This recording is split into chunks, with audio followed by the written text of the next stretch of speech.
ان الحمد للہ نحمده ونستعینه ونستغفره ونعوذ باللہ من شرور انفسنا ومن سیئات اعمالنا من يهده اللہ فلا مضل له ومن يضلل فلا هادی له واشهد ان لا الہ الا اللہ وحدہ لا شریک له واشهد ان محمدا عبده ورسوله اما بعد فان خیر الحدیث کتاب اللہ وخیر الہدی ہدی محمد صلی اللہ علیہ وآلہ وسلم وشر الامور محدثاتها وکل محدثۃ بدعہ وکل بدعۃ ضلالہ وکل ضلالۃ فی النار۔ اعوذ باللہ السمیع العلیم من الشیطان الرجیم من ہمزہ ونفخہ ونفثہ بسم اللہ الرحمن الرحیم رب اشرح لی صدری ویسر لی امری واحلل عقدۃ من لسانی یفقہوا قولی۔ بسم اللہ الرحمن الرحیم ان اللہ وملائکتہ یصلون علی النبی یا ایہا الذین آمنوا صلوا علیہ وسلموا تسلیما۔ اللہم صل علی محمد وعلی آل محمد کما صلیت علی ابراہیم وعلی آل ابراہیم انک حمید مجید۔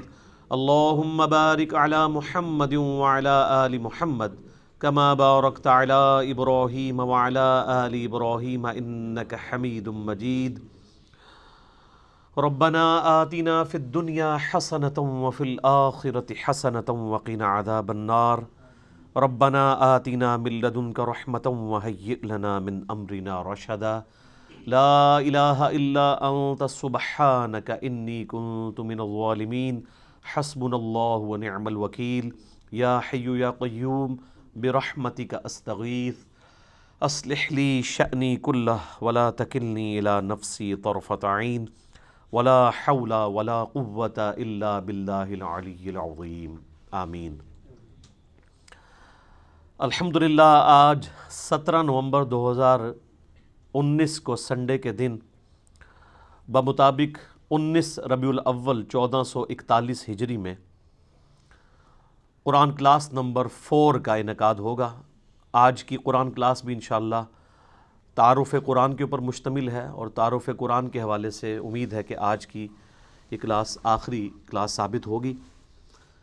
کل 40 علمی پوائنٹس تھے جو میں نے پچھلی 3 کلاسوں میں ان میں سے کچھ حصہ کور کیا ہے، 26 پوائنٹس ہو چکے ہیں۔ آج انشاءاللہ علمی پوائنٹ نمبر 27 سے آن ورڈ سٹارٹ کریں گے۔ علمی پوائنٹ نمبر 27 وہ ہے میرے بھائیوں، قرآن حکیم کے بعض مقامات ایسے ہیں جو اپنے احکامات کے اعتبار سے منسوخ ہو چکے ہوئے ہیں، لیکن وہ ابھی بھی قرآن کا حصہ ہیں۔ ان کی ناسخ جو آیات ہیں وہ بھی قرآن حکیم کے اندر موجود ہیں، اور یہ قرآن حکیم کی خوبی کے طور پہ اللہ تعالیٰ نے اسے بیان کیا ہے، اور اس کا ذکر ہمیں سورۃ البقرہ کی آیت نمبر 106 میں ملتا ہے۔ اعوذ باللہ من الشیطان الرجیم بسم اللہ الرحمن الرحیم ما ننسخ من آیات او ننسیہا، ہم کوئی بھی آیت ایسی نہیں کہ اسے منسوخ کر دیں یا آپ کو بھلا دی جائے۔ نأتی بخیر منہا او مثلہا، ہم اس سے بہتر آیت لے آئیں گے، اس سے بہتر حکم لے آئیں گے یا اس کے برابر۔ الم تعلم ان اللہ علی کل شیء قدیر، کیا تم نہیں جانتے کہ اللہ تعالیٰ ہر چیز کے اوپر قادر ہے؟ تو شریعت کے اندر بھی ناسخ و منسوخ ہے، جس طریقے سے پرانی شریعتیں اور شریعت محمدیہ صلی اللہ علیہ وآلہ وسلم میں ناسخ و منسوخ کا سلسلہ ہے۔ شریعت موسوی کے اندر کئی چیزیں حرام تھیں جو شریعت محمدیہ صلی اللہ علیہ وآلہ وسلم کے اندر حلال ہے، جیسا کہ بخاری و مسلم کی متفق علیہ حدیث ہے۔ نبی صلی اللہ علیہ وآلہ وسلم نے فرمایا، مجھے اللہ تعالیٰ نے 5 خصوصیات ایسی دی ہیں جو مجھ سے پہلے کسی کو نہیں دی۔ ان میں سے پہلی چیز یہ ہے کہ اللہ تعالیٰ نے مجھے پوری انسانیت کے لیے پیغمبر بنا کر بھیجا ہے۔ اگلے پیغمبروں کو اللہ تعالیٰ کسی قوم اور قبیلے کے لیے بھیجتا تھا، میری نبوت پوری انسانیت کے لیے ہے. وما ارسلناک الا کافۃ للناس بشیرا ونذیرا. دوسرا، اگلی امتوں کے اندر نماز کے لیے اسپیسیفائڈ جگہ ہوا کرتی تھی، جبکہ اللہ تعالیٰ نے میری امت کے لیے یہ آسانی دی ہے کہ پوری زمین کو سجدہ گاہ بنا دیا. شریعت موسوی میں تو آپ نمازیں ہر جگہ نہیں پڑھ سکتے تھے سوائے ان معبد والی جگہوں پہ جہاں عبادت ہوتی ہے، ٹیمپلز میں، جبکہ اس امت میں آپ جہاں مرضی نماز پڑھیں. تیسری چیز آپ نے فرمائی مال غنیمت اللہ تعالیٰ نے میرے لیے حلال کر دیا جو اگلی امتوں میں حرام تھا. قرآن میں ذکر ہے اگلی امتوں میں مال غنیمت یعنی کافروں کا جنگ میں چھوڑا ہوا جو مال تھا اس کو اوپن میدان میں لا کے رکھتے تھے، ایک آسمان سے آگ برستی تھی اور اس کو خاک کر دیا جاتا تھا، لیکن اس امت کے لیے اسے حلال کر دیا گیا. سورۃ الانفال نازل ہوئی. چوتھی چیز آپ صلی اللہ علیہ وآلہ وسلم نے فرمایا اللہ تعالیٰ نے ایک مہینے کے روب سے میری مدد فرمائی ہے. یعنی میری امت ایک مہینے کی مسافت پہ ہو تو اللہ تعالیٰ کی طرف سے اگلی جو ان کے مد مقابل قومیں ہیں ان کے اوپر روب ڈال جائے گا. اور پانچویں چیز اللہ تعالیٰ نے میرے لیے شفاعت کا دروازہ کھولنا ہے، مجھے شفاعت کا اذن عطا فرمانا ہے. مسلم شریف میں ایک چھٹی چیز بھی ہے کہ اللہ تعالیٰ نے مجھ پہ ختم نبوت کا سلسلہ فرما دیا ہے. صحیح مسلم میں ایک اور چیز بھی ہے کہ اللہ تعالیٰ نے مجھے جوامع کلمات کے ساتھ مبعوث کیا ہے. تو پچھلی شریعت اور اس شریعت میں بھی ناسخ و منسوخ کا سلسلہ ہے، اور پھر ودن شریعت محمدیہ صلی اللہ علیہ وآلہ وسلم سرکمسٹانسز کے مطابق اللہ تعالیٰ نے احکامات کو بدلا ہے. اب اس کے پیچھے حکمت کیا ہے اللہ تعالیٰ ہمارا یہ ہماری قدرت کا یہ بھی شاہکار ہے کہ ہم اپنی شریعت میں بھی کسی بھی وقت چینج کر سکتے ہیں. اللہ تعالیٰ اپنی شریعت کا بھی پابند نہیں ہے، بس اتنے ایریے کے لیے پابند ہے جتنے ایریے کے لیے، جتنے سرکمسٹانسز کے لیے، اوقات کے لیے اسے پابند کیا گیا. جو یونیورسل ٹروتھ ہیں وہ تو اللہ تعالیٰ ہمیشہ کے لیے ان کا پابند ہے، اس لیے کہ لا تبدیل لکلمات اللہ، اللہ کے کلمات نہیں بدلتے جو اللہ نے رولز طے کیے ہیں. لیکن جہاں پہ اللہ تعالیٰ خود ہی چیزوں کو وقت اور حالات کے مطابق چینج کرتا ہے، اس لیے نہیں کہ اللہ تعالیٰ پہلے بھی وہ کر سکتا تھا، پہلے کر دیتا تو آپ کے لیے مصیبت کھڑی ہو جاتی. شراب کا اگر حکم پہلے دن ہی حرام ہو جاتا تو کتنے لوگ شراب کو چھوڑتے، اس سے گریجولی کیا گیا.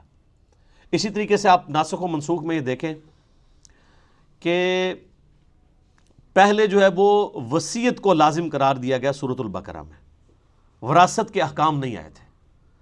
سورہ نساء کے اندر پھر پوری ڈیٹیل آ گئی، اس کی وجہ سے وہ والی آیات منسوخ ہو گئیں. اب اللہ تعالیٰ نے خود وارث کا حصہ رکھ دیا ہے، ماں باپ کو اتنا ملے گا، بیوی کو اتنا ملے گا، بچوں کو بچیوں کو اتنا، پوری ڈیٹیل سورہ نساء کا دوسرا رکوع. اسی طریقے سے سورۃ الانفال میں ہی پہلے آیا کہ جو ریشو پروپورشن کے اعتبار سے ایک مسلمان 10 کافروں پر بھاری ہے. پھر اللہ تعالیٰ نے فرمایا اب ہم نے تمہاری کمزوری دیکھی ہے، اب یہ وہ ریشو پروپورشن قائم نہیں رہے گی.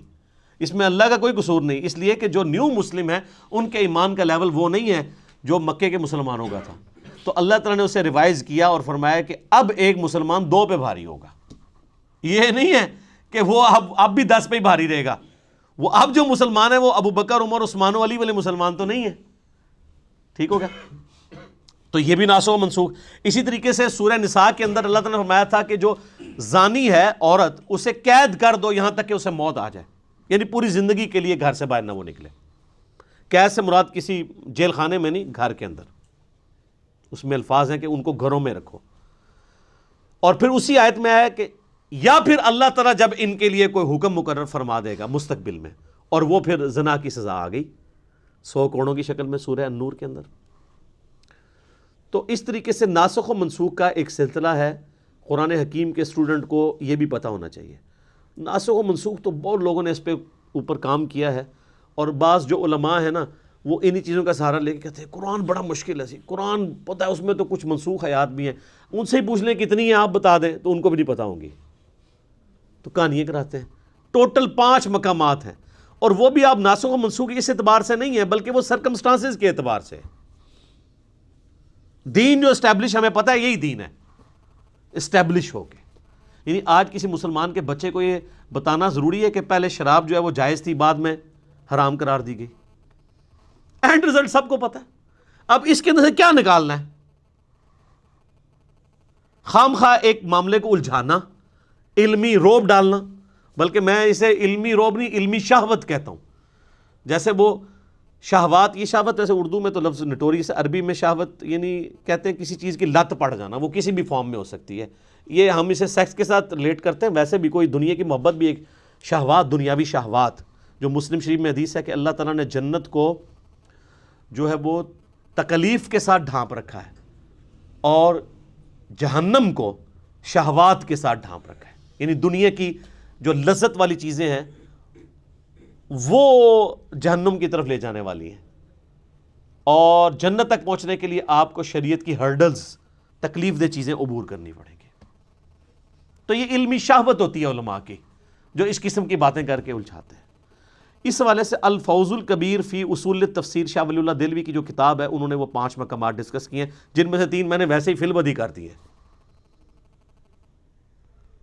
تو یہ چیز بھی اس حوالے سے کلیئر ہونی چاہیے. علمی پوائنٹ نمبر 28 وہ ہے میرے بھائیوں، قرآن حکیم کی کل جو 114 صورتیں ہیں جو میں نے شروع میں بتایا تھا، ان میں سے 113 صورتوں کا آغاز بسم اللہ الرحمن الرحیم سے ہوتا ہے، سوائے ایک صورت کے، اور وہ ہے سورہ التوبہ. اس کے آغاز میں بسم اللہ نہیں ہے، لیکن اوورال پورے قرآن میں 114 بسم اللہ پوری ہیں، کیونکہ سورہ نمل کے اندر آغاز میں بھی بسم اللہ آتی ہے، اور سورہ نمل میں ایز اے آیت بھی آتی ہے، اِنَّهُ مِن سُلَيْمَانَ وَإِنَّهُ بسم اللہ الرحمن الرحیم. جو ملکہ بلقیس کے پاس خط آتا ہے تو وہ کہتی ہے یہ کوئی معزز خط ہے اور یہ سلیمان کی جانب سے ہے، اور اس کا آغاز ہے بسم اللہ الرحمن الرحیم سے.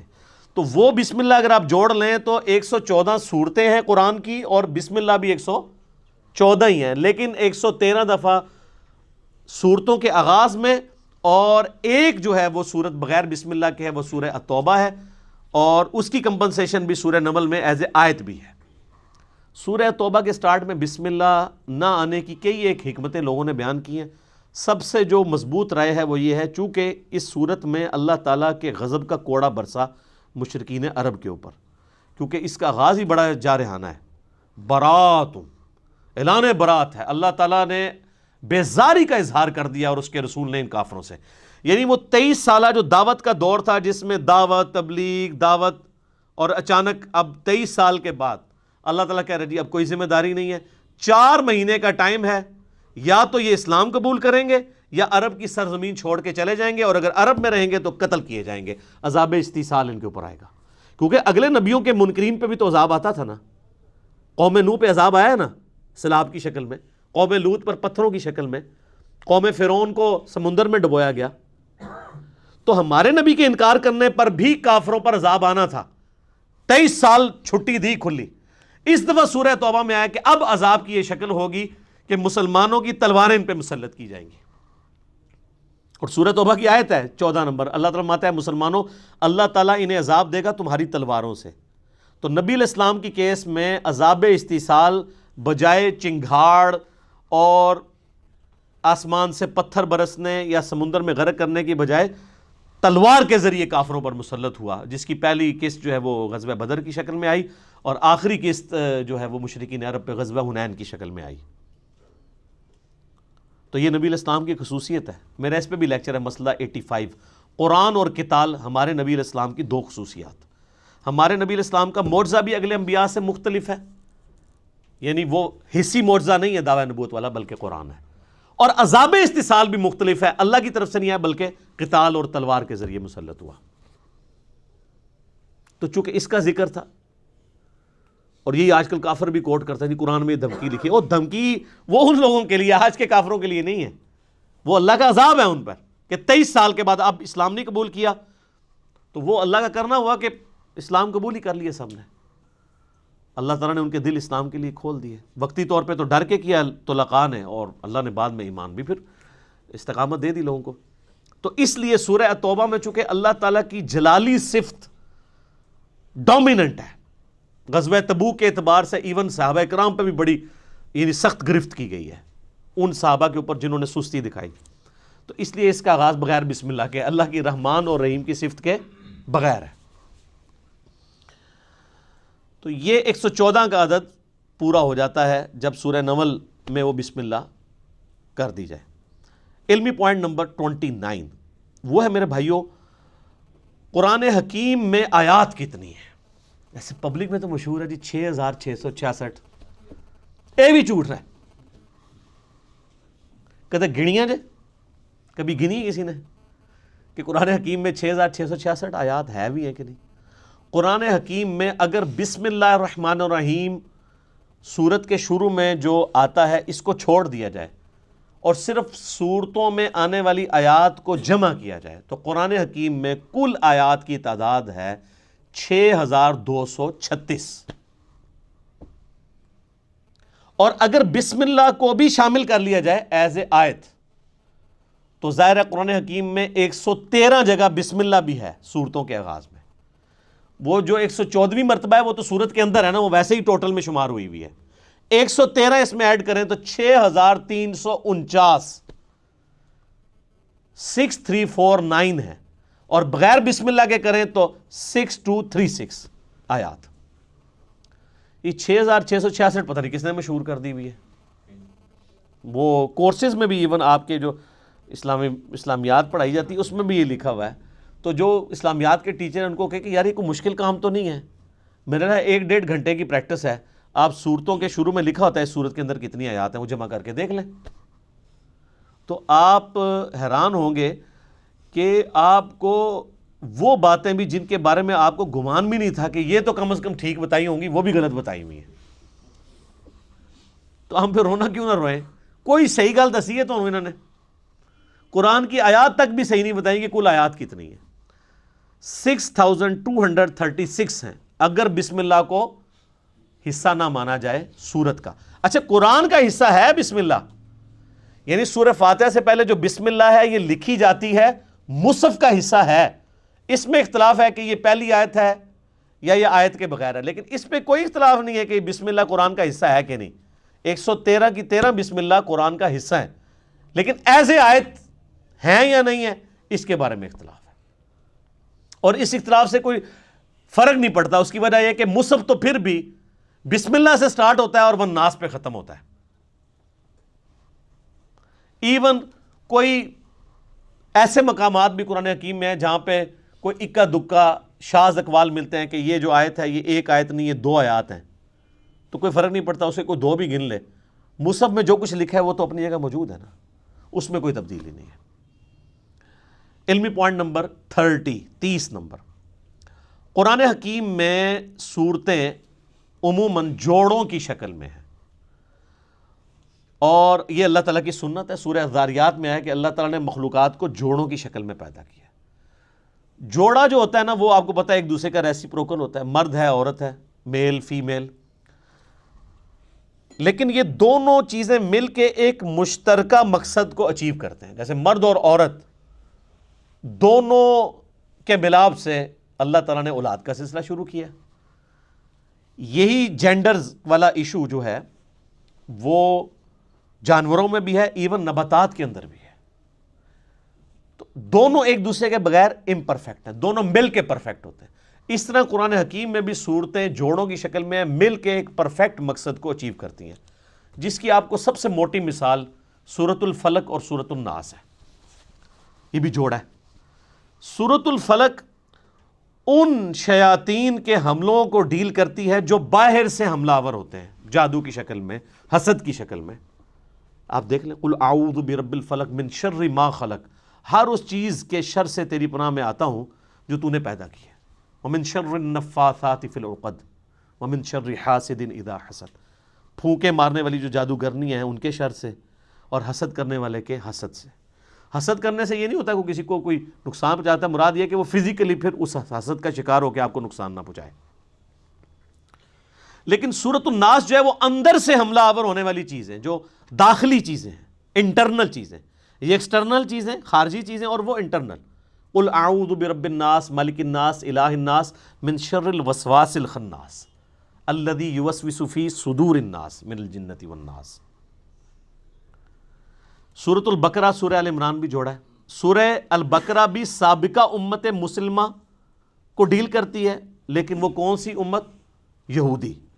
اور سورہ آل عمران بھی ایک سابقہ امت مسلمہ کو ڈیل کرتی ہے، عیسائی نصارہ، یہ دونوں مل کے ایک پرفیکشن کی طرف جاتے ہیں۔ سورہ النجم اور سورۃ القمر یہ بھی جوڑا ہے، چاند اور تارہ، چاند تارہ ویسے بھی جوڑا ہے،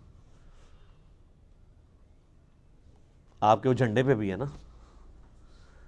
تو یہ قرآن حکیم جوڑوں کی شکل میں ہے، اور آپ کو بعض اوقات بالکل سملر آیات جو ہے وہ جوڑوں میں مختلف انداز میں صورتوں میں ملیں گی۔ ایک علیحدہ سے ٹاپک ہے، اور اس کی ڈسکوری جو ہے نا امت میں پہلی دفعہ کی ہے حمید الدین فراہی صاحب نے رحمہ اللہ تعالی، جو غامدی صاحب کے بھی اور ڈاکٹر اسرار صاحب کے بھی دادا استاد ہیں، امین احسن اصلاحی صاحب کے استاد۔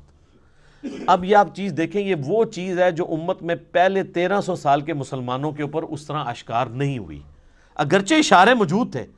یار جب ابو داؤد میں، ترمذی میں، ابن ماجہ میں حدیثیں موجود ہیں معوذتین کے بارے میں، دو پناہ دینے والی صورتیں، اسی طریقے سے مسلم شریف میں حدیث ہے کہ سورہ آل عمران اور سورہ بقرہ جو ہیں یہ دو پرندوں کی شکل میں، صاحبان کی شکل میں قیامت والے دن سایہ کریں گی، تو اشارے تو موجود تھے، لیکن اس طرف کسی کا دماغ نہیں گیا کہ یہ واقعی جوڑے ہیں، پھر ان کا ایک مقصد اچیو ہوتا ہے۔ وہ پوری کی پوری ایک جو سمجھ لیں آپ پوری ڈاکٹرائن ہے نا، وہ اس بندے نے ڈسکور کی ہے، اور اس بندے نے بھی کمال کام کیا ہے جی۔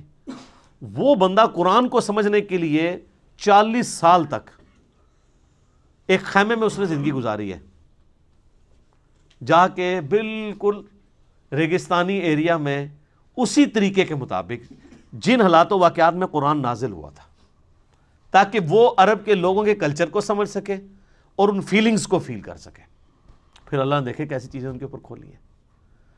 ان کو آج یعنی اس حوالے سے قرآن کے نظم، اس کو نظم کہا جاتا ہے قرآن کا، اس کا امام مانا جاتا ہے، حالانکہ کوئی پرانے بزرگ نہیں ہیں، بمشکل 100 سال ہوئے ان کو فوت ہوئے۔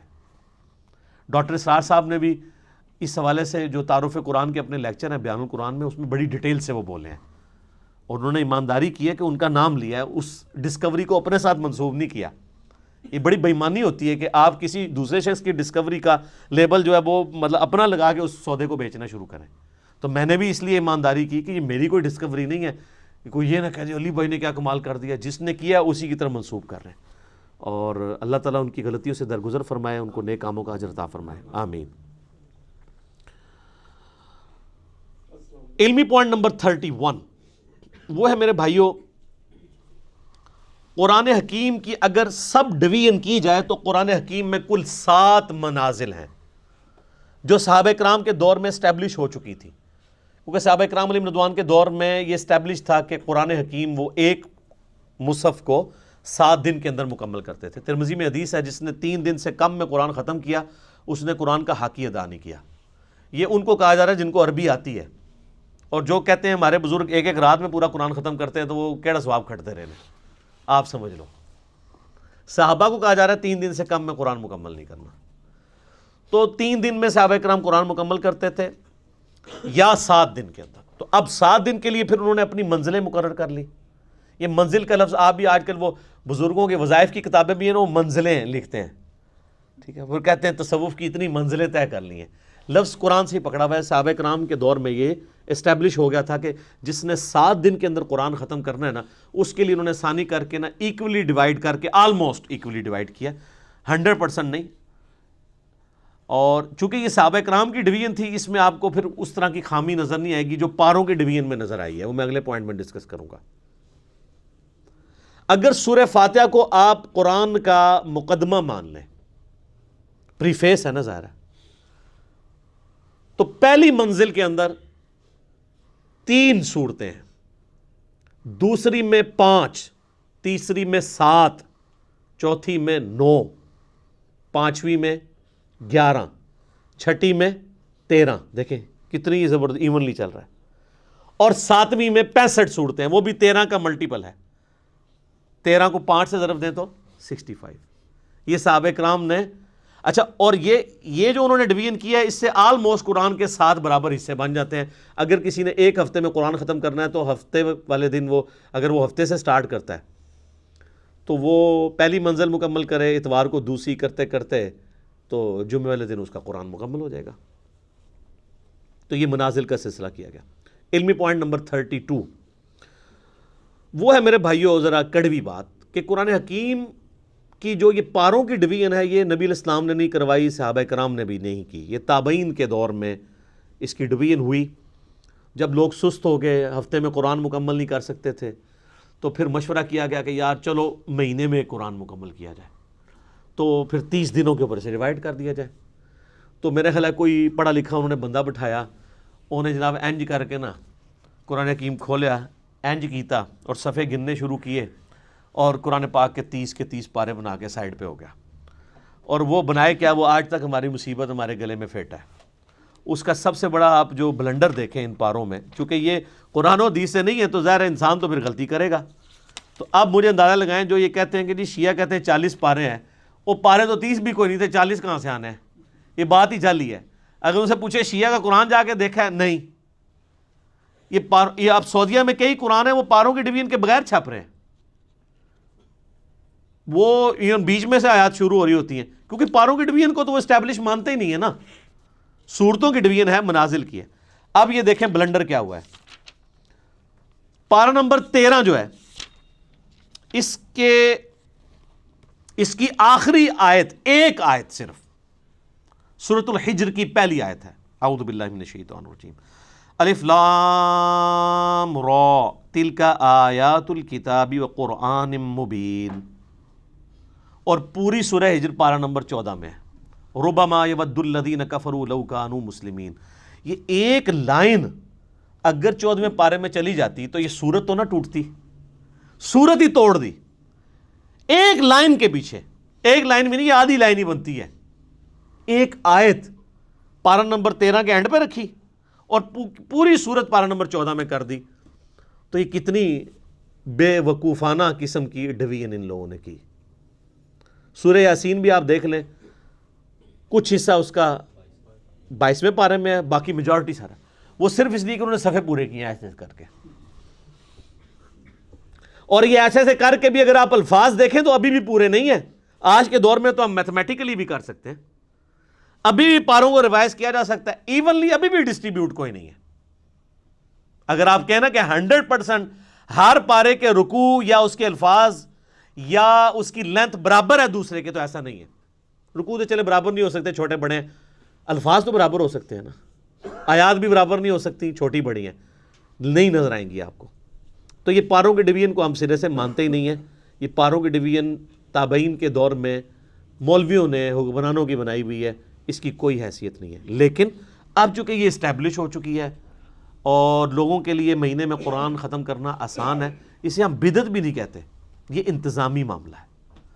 آپ اگر 3 مہینے میں قرآن ختم کرنا چاہتے ہیں تو آپ مزید ڈویژن کر لیں، آپ سال میں قرآن ختم کرنا چاہتے ہیں آپ مزید ڈویژن کر لیں، جتنی مرضی کریں، جس طرح کہ آپ دیکھیں رکوع کے کیس میں ہوئی بھی ہے۔ وہی اگلا پوائنٹ ہے، علمی پوائنٹ نمبر 33۔ قرآن حکیم میں جو صورتوں کے اندر مضامین ہیں نا، ان مضامین کو ذہن میں رکھتے ہوئے ان کو رکوعوں میں ڈیوائیڈ کیا گیا ہے۔ یعنی ایک طرح کا مضمون ہے یا ایک طرح کا ایک واقعہ ہے جو کنکلوڈ ہو رہا ہے، تو اس کو پورے کو ایک رکوع میں رکھا گیا ہے۔ اور یہ کمال کی بات ہے کہ رکوع بھی اگرچہ بعد میں ڈیفائن ہوئے ہیں، صحابہ نے نہیں کیے، لیکن یہ کام جن لوگوں نے کیا ہے بڑی محنت سے کیا ہے، اور واقعی نظر اکا دکا مقامات پہ آپ اختلاف کر سکتے ہیں، ادروائز اگر آپ اوورال دیکھیں نا، جو رکوع ہے نا وہ اتنے پیارے خوبصورتی سے ڈیوائیڈ کیے گئے ہیں کہ پورے کے پورے مضمون ایک رکوع کے اندر کور ہوتا ہے، اور جیسے ہی اگلا رکوع شروع ہوتا ہے ایک نیا مضمون ہے۔ یہ داد دینی پڑے گی، جس طرح 30 پاروں میں انہوں نے جو بلنڈر کیا اس کو ہائی لائٹ کرنا ضروری ہے، یہ داد دینا بھی ضروری ہے کہ رکوعوں کی ترتیب بڑی زبردست لگائی ہے۔ اور اس میں انہوں نے دیکھیں خود مانا ہے کہ پاروں کی ترتیب غلط ہے، اس میں انہوں نے پاروں کا بھی خیال نہیں رکھا۔ ہونا تو چاہیے تھا کہ ایک پارہ ختم ہو رہا ہے تو رکوع بھی ختم ہو، ایسا نہیں ہے۔ آپ ذرا سورہ یاسین کا دوسرا رکوع دیکھیں۔ سورہ یاسین کا دوسرا رکوع جو ہے وہ پارہ نمبر 22 سے شروع ہوتا ہے، وَاضْرِبْ لَهُمْ مَثَلًا أَصْحَابَ الْقَرْيَةِ، یعنی جو بستی کے رہنے والے لوگ تھے جو حضرت عیسیٰ علیہ السلام کے بھیجے ہوئے فرستادے تھے، ان کا ذکر اللہ تعالیٰ نے کیا۔ تو اب ان کا ذکر شروع ہوا پارہ نمبر 22 میں آیت نمبر 13 سے، لیکن یہ سورت ختم ہوتی ہے نا یہ جو پارہ ختم ہوتا ہے اتبعوا من لا یسألکم اجرا وہم مہتدون، لیکن یہاں پہ وہ واقعہ مکمل نہیں ہوتا کہ حضرت عیسیٰ نے جو 2 اپنے صحابی یا 2 پیغمبر سب پیغمبر بھیجے دعوت کے لیے کسی بستی میں، تو ان کے ساتھ ہوا کیا؟ تو اس لیے رکوع ختم نہیں ہوتا، رکوع آگے بھی چلتا ہے، اس کا دوسرا رکوع وما لی لا اعبد الذی فطرنی والیہ ترجعون، اب پارہ 23 شروع ہو گیا ہے، لیکن رکوع وہی والا چل رہا ہے دوسرا، کرتے کرتے جب تک یہ کنکلوڈ نہیں ہو گیا نا پورا واقعہ، اس وقت تک وہ رکوع ختم نہیں ہوا، جا کے وہ ختم ہوا ہے آیت نمبر 32 میں۔ تو رکوع میں مضامین کا خیال رکھا گیا، اور پورے قرآن میں ٹوٹل جو رکوع ہیں وہ ہیں 558 558، اور سجدوں کو بھی اسی میں ڈسکس کر لیں۔ قرآن حکیم میں 15 مقامات ایسے ہیں جن میں سجدے بھی ہیں، وہ آیات سجدہ ہیں، نبی علیہ السلام کی سنت ہے وہاں پہ سجدہ کرنا، واجب نہیں ہے، کیونکہ بخاری میں حدیث موجود ہے کہ نبی علیہ السلام نے کئی دفعہ وہ آیات تلاوت کی اور سجدہ نہیں کیا، اور حضرت عمر نے بھی نہیں کیا۔ صحیح بخاری میں حضرت عمر نہ کر کے بتاتے تھے کہ ہم اس لیے نہیں کر رہے تاکہ تمہیں پتہ چلے کہ یہ واجب نہیں ہے۔ جو ہماری بوڑھی عورتیں بیچارے سجدے سنبھال کے بیٹھی ہوتی ہیں، میں انے سجدے کڈنے نے، کیونکہ وہ واجب قرار دے دیا گیا اسے، اگر کوئی نہیں کرتا کوئی، اور اس کے لیے ماتھا ٹیکنا بھی ضروری نہیں ہے۔ بخاری میں حدیث ہے صحابہ کرام جب سفر میں قرآن پڑھ رہے ہوتے تھے، اونٹ پہ بیٹھے ہوتے تھے، جیسے ہی آیت سجدہ آتی تھی یوں کر دیتے تھے، ٹو باؤ ڈاؤن، بس ایسے جھکا لیا۔ یہاں پہ بھی جب آیات سجدہ آتی ہیں، 9 سال میں ہم نے قرآن مکمل کیا ہے تو کبھی نیچے اتر کے نہیں کیا، ہمیشہ میں یہیں پہ یوں کرتا ہوں، باقی لوگ بھی بیٹھے بیٹھے کر لیتے ہیں۔ بس ڈاکٹر صاحب بیچارے اٹھتے تھے، سیٹ سے اٹھتے تھے، نیچے جاتے تھے، ویڈیو کیمرہ روکتے تھے، چونکہ وہ حنفیت کو فالو کر رہے تھے، اس لیے ان کو پتہ نہیں تھا کہ یہ تو ہے ہی نہیں وہ چیز جس کے اوپر اتنی بڑی مصیبت کھڑی کی گئی ہے، اور اس سے بڑی مصیبت کہ جی وضو ہونا بھی ضروری ہے۔ تو اس میں میرا کلپ بھی تھا کہ اب پاکستانی ٹیم کے نکاح ٹوٹ چکے ہیں، کیونکہ حنفیوں کے نزدیک اگر آپ بغیر وضو کے سجدہ کریں گے تو یہ اللہ کی توہین ہے، اور اللہ کی توہین کفر ہے، اور کفر سے نکاح بھی ٹوٹ جائے گا، بیعت بھی ٹوٹ جائے گی۔ تو فقہ حنفی کے مطابق پاکستانی ٹیم کے جیتنے کے اوپر اور سینچریاں مارنے پہ جتنے وہ سجدہ شکر ہیں وہ سارے بغیر وضو کے ہیں، وہ سب کے نکاح ٹوٹ چکے ہیں۔ لیکن پریشان نہیں ہونا کہ علمی کتابی ہو جائیں اور بخاری مسلم کو فالو کریں، پھر کوئی نہیں ٹوٹیں گے۔ اب یہ نہ ہو کہ اس مسئلے میں فالو کریں اور باقی نماز جو ہے وہ آپ حنفی طریقے پہ پڑھتے رہیں، نماز بھی کتاب و سنت کے طریقے پہ پڑھیں۔ تو یہ 15 سجدے ہیں، 14 کے اوپر تو سارے متفق ہیں۔ میں نے اس کے اوپر پورا ایک لیکچر دیا ہے، مسئلہ نمبر 119، وہ 15 کے 15 سجدے بتائیں کون سے ہیں، پھر ان کے اوپر پوری انٹلیکچوئل ڈسکشن کی ہے 8 حدیث کی روشنی میں، اور اس میں نے بتایا تھا کہ سورہ حج کی یہ خصوصیت ہے کہ اس میں 2 سجدے ہیں، ایک بالکل اینڈ پہ جا کے آتا ہے جس کے اوپر نہ قرآن حکیم میں لکھا ہوتا ہے سجدہ، تو لکھا ہوتا ہے ان دا شافعی، ٹھیک ہے، یہ شافعی سجدہ ہے، جیسے سنی درود، شیعہ درود، ٹھیک ہے، ایک سنی بکرا شیعہ بکرا، سنی مچھلی شیعہ مچھلی۔ ہاں قربانی کے دنوں میں چونکہ شیعہ جو ہے وہ خسی جانور کی قربانی کے قائل نہیں ہے، تو وہ ان کے جو نان خسی جانور ہیں وہ شیعہ منڈی میں بکتے ہیں، اور مچھلی میں بھی اسی طرح ان کا اختلاف ہے کہ جو چھلکوں والی مچھلی ہے وہ کھائی جائے گی، جو بالکل پلین ہوتی ہے وہ نہیں کھائی جائے گی۔ تو اس طرح قرآن کے سجدے بھی جو ہے نا وہ فرقہ واریت کی نظر ہوئے، تو وہ امام شافعی۔ ہم پہلے یہ پوچھتے ہیں کہ امام شافعی پہ کوئی وحی نازل ہوئی تھی؟ امام شافعی سے پہلے جو 200 سال کے مسلمان ہیں ان کے نزدیک سورہ حج کا سجدہ ہے تھا یا نہیں تھا؟ ایک سمپل سوال ہے۔ امام شافعی تو پیدا ہوئے 150 ہجری میں، فوت ہوئے ہیں 204 ہجری میں۔ امام شافعی کی پیدائش سے پہلے 150 سال کے جو مسلمان ہیں وہ کیا سجدہ کرتے تھے؟ وہ آپ حدیثیں اٹھا کے دیکھ لیں، جامع ترمذی میں، ابو داؤد میں، مسند احمد میں، کہ سورہ حج کی فوقیت ہے 2 سجدوں کی وجہ سے۔ تو احادیث میں تو 15 ہی سجدے تھے، اور امام شافعی کا موقف یہ ٹھیک ہے، یہ امام شافعی کا سجدہ نہیں ہے، یہ احادیث کا سجدہ، اور حدیثیں تو امام شافعی کے ابا اور دادا اور پردادا کی بھی پیدائش سے پہلے کی ہیں۔ تو سورہ حج میں 2 سجدے، وہ بلکہ وہ بیان القرآن میں جب ڈاکٹر اسرار صاحب یہاں ان آیات پہ پہنچے نا تو نیچے سے کسی نے واد ہی سجدہ ہے، انہوں نے کہا نہیں امام شافعی اللہ سجدہ ہے، ٹھیک ہے۔ لیکن وقت کے ساتھ انہوں نے لرن کیا، مطلب وہ سیکھ گئے تھے کئی چیزیں۔ میری جو ان سے ملاقات ان کی وفات سے آلموسٹ 2 سال پہلے ہوئی، 14 اپریل 2010 کو وہ فوت ہوئے نا، تو میری 2008 کے اندر ملاقات ہوئی، میں ان کے جنازے میں بھی شریک رہا۔ تو انہوں نے ان کیمرہ مجھ سے بہت ساری باتیں کی تھی، آن کیمرہ نہیں، ان کیمرہ۔ میں کیمرہ لے گیا تھا، میں نے کہا سر میں نے آپ کی باتیں ریکارڈ کرنی ہے یادگار کے طور پہ۔ تو انہوں نے کہا پھر میں تو کھل کے بات نہیں کروں گا، اب آپ نے کھل کے بات سننی ہے یا ریکارڈنگ کرنی؟ میں کہا جی ستیہ ناس ریکارڈنگ دا، میں نے ڈائریکٹ کرو۔ تو اس میں انہوں نے کئی ایک باتیں کی اس حوالے سے، جس سے مجھے یہ پتہ چلا کہ ان کو آخری عمر میں کئی ایک باتیں کلیئر ہو چکی تھی جو ان کو اپنی زندگی میں، جن کے اوپر وہ چیزوں کے اوپر چلتے رہے، جس میں انہوں نے ٹاپ آف دا لسٹ یہ بات کی تھی کہ نماز کا طریقہ وہی ہے جس طریقے سے اہل حدیث نماز پڑھتے ہیں، یہ حنفیوں کا طریقہ ٹھیک نہیں ہے۔ لیکن خود وہ رفع الیدین سے نماز پڑھتے بھی تھے، نہیں بھی پڑھتے تھے، لیکن موقف ان کا یہ تھا۔ ان کی ایک ہی ویڈیو ریکارڈڈ ہے، یوٹیوب پہ رکھی ہے، جس میں انہوں نے سورہ حشر کی آخری 3 آیات کے ساتھ نماز پڑھائی ہے، مغرب کی غالباً یا عشاء کی، وہ رفع الیدین سے ہی پڑھی ہے انہوں نے۔ میرے ساتھ کھڑے ہو کے انہوں نے 3 نمازیں پڑھی ہیں، تو جمعے کی، عصر کی اور مغرب کی، مئی 2008 میں۔ تو انہوں نے سنت کے مطابق نماز پڑھی، رکوع میں جاتے وقت، رکوع سے اٹھتے وقت رفع الیدین کیا، الحمدللہ۔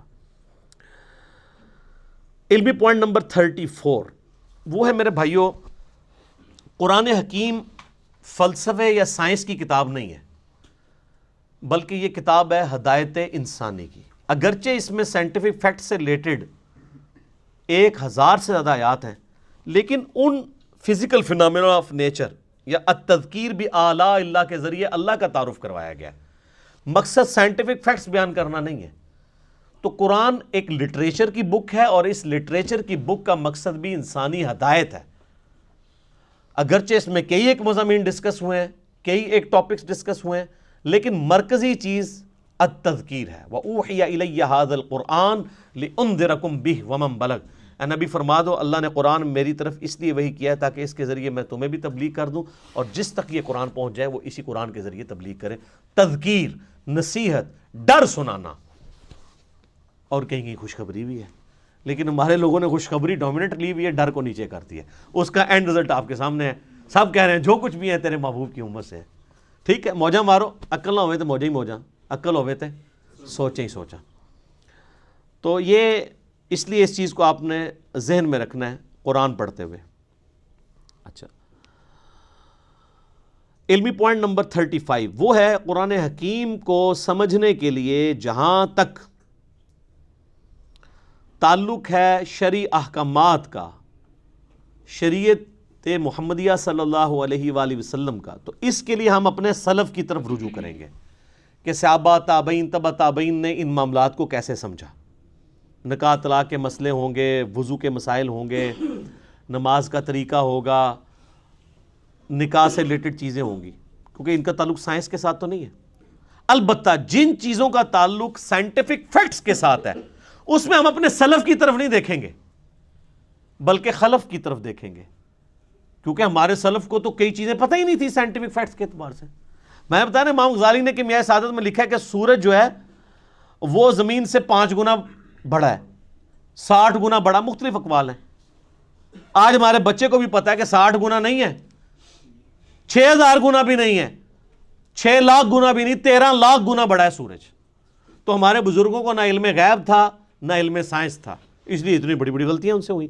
تو سائنٹیفک فیکٹس کے لیے آپ پریزنٹ دور میں دیکھیں گے، ایمبریولوجی سے ریلیٹڈ آیات ہوں، جیولوجی سے ریلیٹڈ آیات ہوں، ایسٹرونومی سے ریلیٹڈ آیات ہوں، اس میں سلف کی رٹ نہیں لگائیں گے کہ سلف نے لکھ دیا ہے، ٹھیک ہے؟ تو اب ہم نے اسی کو فالو کرنا ہے۔ اب آپ پتہ قرآن حکیم میں جگہ جگہ آیا نا کہ دل اندھے ہو چکے ہیں، یہ سوچتے نہیں، ان کو ہم نے دل دیا تھا۔ تو پرانے اسلاف نے ان سے رزلٹ یہ نکالا کہ دماغ سوچتا ہی نہیں، دل سوچتا ہے، اور انہوں نے دماغ کے سوچنے کا بھی انکار کر دیا۔ وہ تو پھر آج ہمیں سائنس بتا رہی ہے کہ دل بھی سوچتا ہے، دماغ بھی سوچتا ہے۔ اس کے اوپر میرا کلپ ہے، انسٹرومنٹ آف انٹلیکٹ، وہ دماغ ہے یا دل، وہ آپ دیکھ لیں، دونوں سوچتے ہیں۔ لیکن قرآن حکیم میں چونکہ ذکر بار بار آیا دل کا، تو انہوں نے کہا دماغ سوچتا ہی نہیں ہے۔ اب اس میں ہم سلف کی بات نہیں مانیں گے،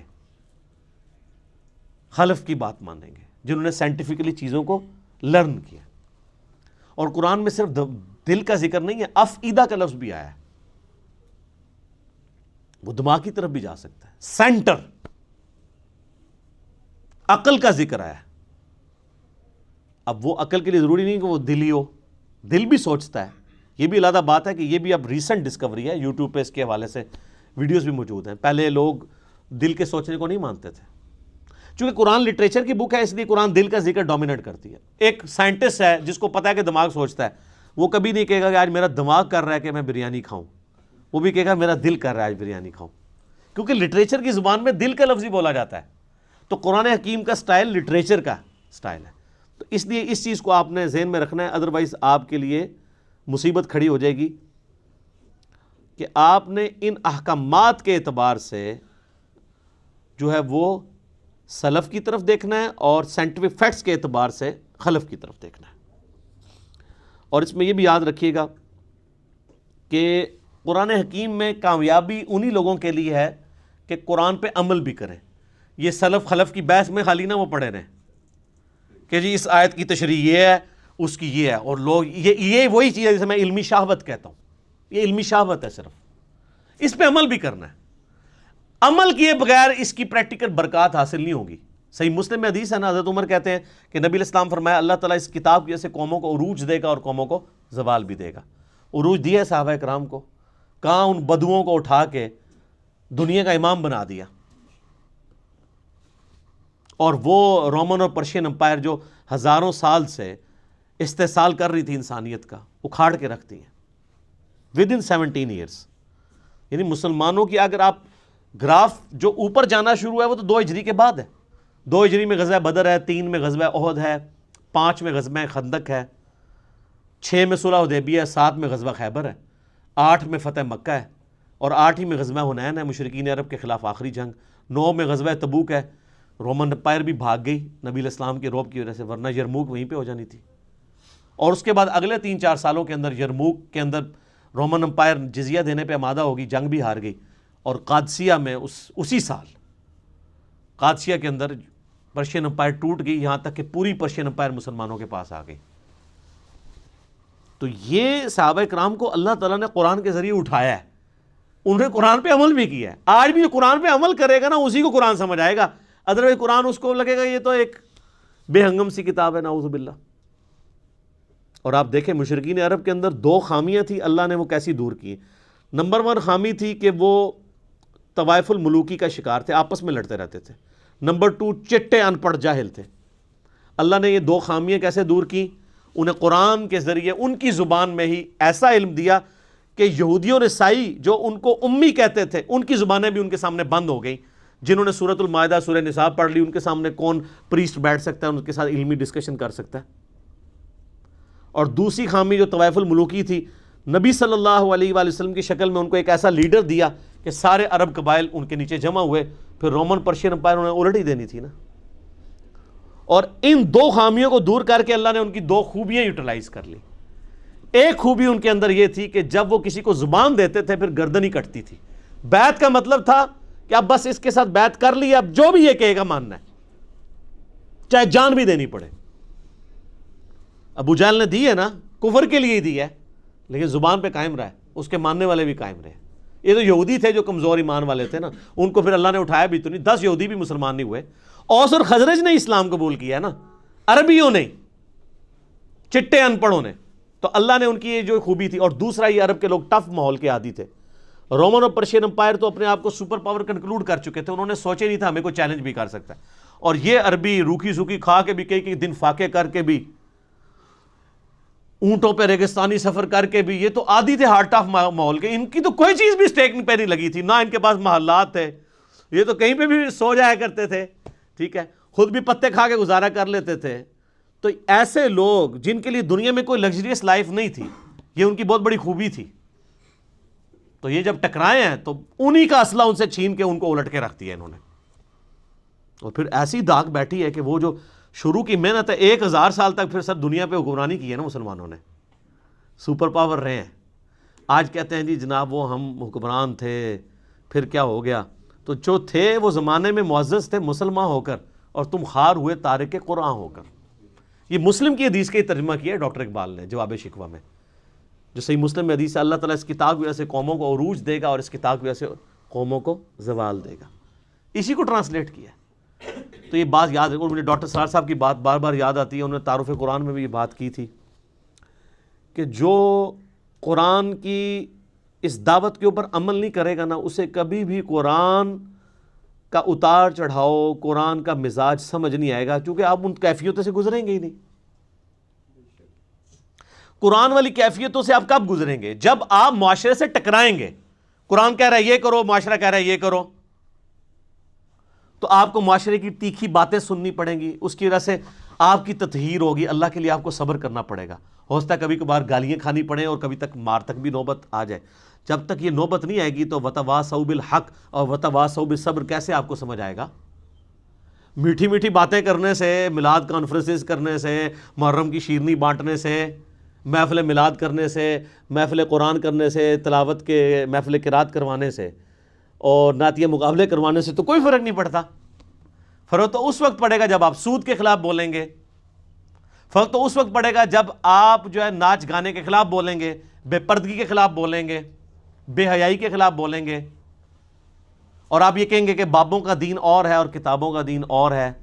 کتابیں تو یہ بتا رہی تھی، ہمارے بزرگ ہمیں کیا بتا کے گئے ہیں؟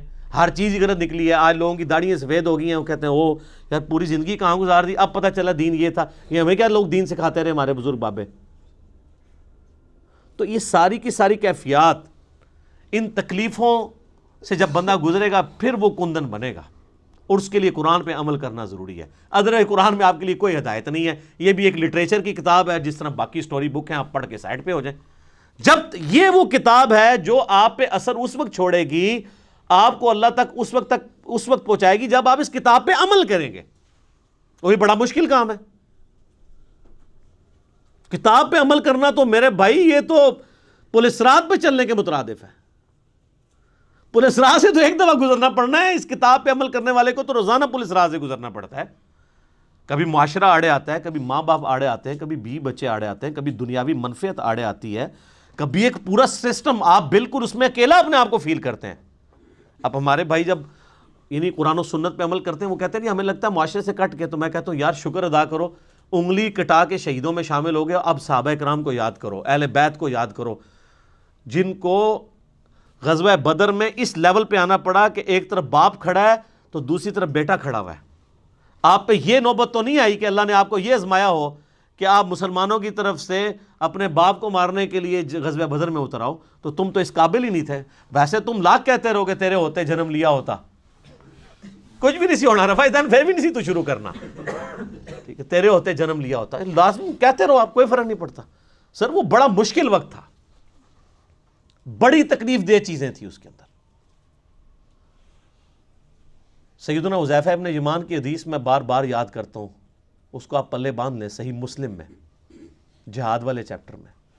ان کے پاس کچھ لوگ آتے ہیں اور کہتے ہیں حضرت کتنے خوش نصیب ہیں آپ، رسول اللہ کی صحبت کی صلی اللہ علیہ وآلہ وسلم، آپ کی زیارت کی، کاش ہم بھی آپ کا زمانہ پاتے ہیں، حضور کے ساتھ مل کے جہاد کرتے، ٹھیک ہے۔ جس طرح آج کل لوگ کہتے ہیں کبھی تیرے تلووں سے لپٹ جاتا، کبھی کچھ کرتا، وہ جو حسن نثار صاحب نے پوری ایک نعت لکھی ہوئی ہے۔ باقی حسن نثار صاحب کا جو کردار ہے وہ آپ سب لوگوں کے سامنے ہے، مجھے اس کو ہائی لائٹ کرنے کی ضرورت نہیں ہے۔ وہ جو نعت لکھ رہے ہیں وہ ان کے اپنے اوپر نظر آ رہی ہے، وہ خود فیصلہ کر لیں۔ نعت لکھنا بہت آسان ہے، یہ ہے وہ جو دین بہت آسان ہے، اس پہ چلنا مشکل ہے۔ تو صحیح مسلم کے الفاظ ہیں، حذیفہ ابن یمان کہتے ہیں یہ اتنا آسان کام نہیں، اتنے بڑے بڑے دعوے نہ کرو، نعتہ نہ لکھو، آج دے دور ایڈی مشکل نعتہ نہ لکھو۔ ان کا میں تمہیں ایک واقعہ صرف اپنی زندگی کا سناتا ہوں، اور یہ مسلم شریف ہے سر، مولانا شریف نہیں ہے، بزرگ شریف نہیں، کہانی شریف نہیں ہے، مسلم شریف ہے۔ حذیفہ نام لکھیں آپ، حذیفہ لکھیں اور خندق لکھیں، یہ دو لفظ لکھیں، اسلام 360 میں کھل جائے گا۔ نمبر نہ منگیا کرو، اللہ جو بندے ہو تھوڑا جا آپ بھی کوئی کام کرو۔ 5ویں کلاس کے بچے کو اسلام 360 دے دینا، 5 منٹ بعد میں اس کو کہوں گا وہ حدیث ڈھونڈ دے گا، ایڈے وڈے ٹگے نہیں۔ آپ یونیک لفظ لکھیں، میں بول رہا ہوں حذیفہ ابن یمان غزوہ خندق کا موقع، آپ حذیفہ لکھیں، خندق لکھیں، تو اسلام 360 حافظہ اللہ تعالیٰ آپ کو حدیث کھول دے گا۔ مسلم شریف سلیکٹ کر لیں، مسلم شریف بھی نہ سلیکٹ کریں، حدیث کی کتابیں کریں، وہ خود ہی بتائے گا یہ حدیث کہاں پہ ہے۔ چلو، تو حذیفہ ابن یمان کہتے ہیں رضی اللہ تعالیٰ عنہ، نبی علیہ السلام نے ایک سخت سردیوں کی رات میں، جب کہ آپ کو پتہ ہے غزوہ احزاب کے موقع پہ کتنا مشکل وقت تھا، خندق کھودی ہوئی ہے، اس طرف کافر بیٹھے ہیں، اس طرف مسلمان بیٹھے ہوئے ہیں، سخت سردی ہے، بڑا ٹف ماحول ہے۔ نبی علیہ السلام نے کہا کون ہے جو اٹھے اور جا کے کافروں کی جاسوسی کرے اور جنت میں اپنے نبی کا پڑوس حاصل کر لے. ہائے ہائے ہائے ہائے, یہ سارے نعتوں لے کہتے ہیں میکرو ہو جڑا سی اینج کر کے. یہ کہنا آسان ہے, غلامی رسول میں جو داڑھی نہیں رکھ رہا اس کو موت کہاں سے قبول ہونی ہے؟ غلامی رسول میں جو فجر کی نماز نہیں اٹھ کے پڑھ سکتا بسترا چھوڑ کے, اس نے موت کہاں سے قبول کرنی ہے؟ حضرت حذیفہ ابن یمان کہتے ہیں کہ اتنی بڑی بشارت سن کے بھی کوئی ایک صحابی بھی نہیں تھا جو کھڑا ہو, اس لیے کہ سخت سردی کی رات تھی, لوگ چاہتے تھے کسی اور کی ڈیوٹی لگ جائے.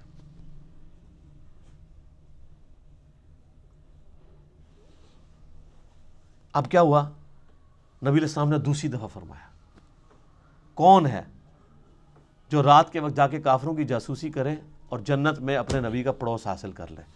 کائنات میں سب سے بڑی کوئی چیز یہی ہو سکتی ہے نا. اس سے بڑی صرف ایک چیز ہے کہ اللہ تعالیٰ کسی کو پیغمبر بنا دے. پیغمبر بننے کے بعد اگر دوسرے نمبر پہ کوئی فضیلت ہے تو جنت میں ہمیشہ کا پڑوس پیغمبروں کا. یہی ہے نا, یہی ہم اللہ سے مانگتے ہیں کہ اللہ تعالیٰ ہمیں بقیہ غرقت میں مدفن اور جنت الفردوس میں اپنے محبوب صلی اللہ علیہ وآلہ وسلم کا پڑوس عطا فرمائے, آمین. حضرت حذیفہ کہتے ہیں دوسری بار بھی کوئی نہیں کھڑا ہوا, تیسری دفعہ بھی کوئی نہیں کھڑا ہوا, چوتھی دفعہ نبی علیہ السلام فرمایا حذیفہ. آپ کہتے ہیں میں نے دل میں کہا لو جی مارے کے, اب تو جانا ہی پڑے گا, میری ڈیوٹی لگی, کیونکہ اب تو بائی نیم حکم آ گیا نا. ان کہ یا رسول اللہ, فرمایا جاؤ, اور ساتھ کہا کہ دیکھنا چھیڑخانی کوئی نہیں کرنی, جتنا کام کا ہے اتنا ہی کرنا ہے.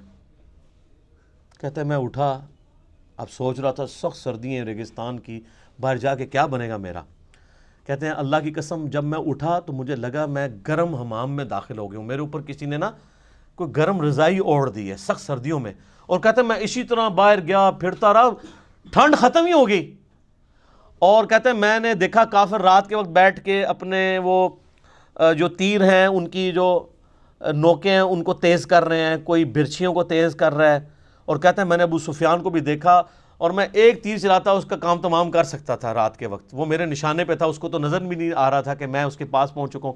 لیکن پھر مجھے نبی علیہ السلام کی نصیحت یاد آئی کہ دیکھیں کوئی کام نواں نہ کھول نہیں ہوتے پنڈورا باکس, تو مجھے حضور کی بات یاد آئی تو میں پھر پیچھے ہو گیا.